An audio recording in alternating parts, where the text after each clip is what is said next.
सखर मतार आ रही रिपोर्ट मौजूद घोटकी जिले के रोनती वारे इलाके में ऑपरेशन दौरान डालने के हमले में शहीद थी वाले एसएचओ अब्दुल मालिक कमांगर जी जनाजे नमाज अदा करण बाद पुलिस से आसां मीटिंग मां हवाले कयो वियो।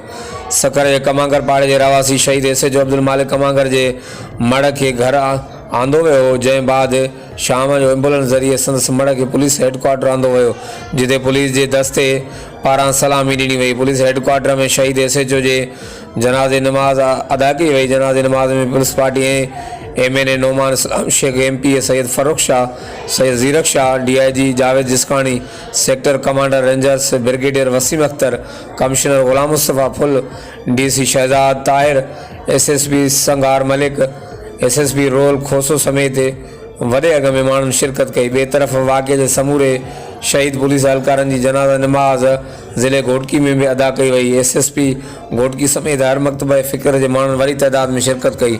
हर वक़्तु आगाहण लाइ ॾिसंदा रहो GTN वेब न्यूज़ सखर।